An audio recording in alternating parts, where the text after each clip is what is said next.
శాపాలు తన మీదకే రిలీజ్ చేయండి. హల్లెలూయా. గలతీ పత్రికలో దేవుడు ప్రత్యేకమైన రీతిలో మాట్లాడుతూ ఉన్నాడు కదా, ఏదైతే విత్తుతామో అదే కోస్తామని. శాపాన్ని విత్తింది శాపం అనే పంటను కోస్తూ ఉంది. దీవెనలు నీ విత్తింది దీవెనలు కోస్తూ ఉంది.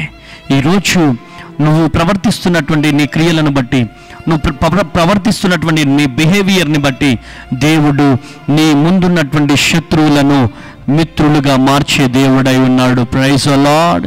ఈరోజు నీకెవరెవరైతే శత్రువులుగా ఉన్నారో వారందరూ కూడా నజరేయుడైన యేసుక్రీస్తు నామంలో మిత్రులుగా మారిపోవునుగాక. శత్రువులను చూసి బాధపడకు, శత్రువులను చూసి భయపడకు.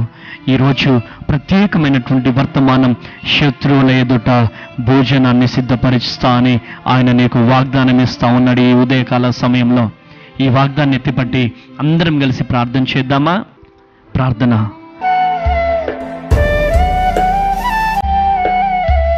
ప్రభువా స్తోత్రం. ఎంత గొప్ప దేవుడవు కదా ప్రభువా.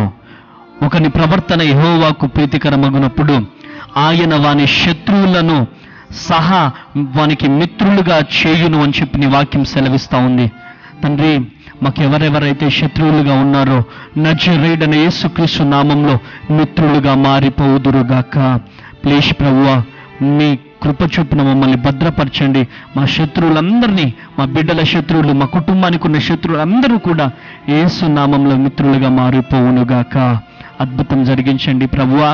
ఈరోజు మ్యారేజ్ డేస్, బర్త్డేస్ ఎవరెవరైతే జరుపుకుంటున్నారో ప్రతి ఒక్కరికి తండ్రి నీ ఆశీస్సులు దయచేయండి, నీ ఆశీర్వాదాల బిడ్డలకు దయచేస్తున్నామని ప్రార్థన చేస్తున్నాను తండ్రి. ప్రతి ఒక్కరిని దీవిస్తూ, ఎంతమంది అయితే ఈ వాగ్దానం చూస్తున్నారో ప్రతి ఒక్కరిని దీవిస్తూ ఆశీర్వదిస్తురమ్మని యేసు నామంలో ప్రార్థిస్తున్నాను తండ్రి.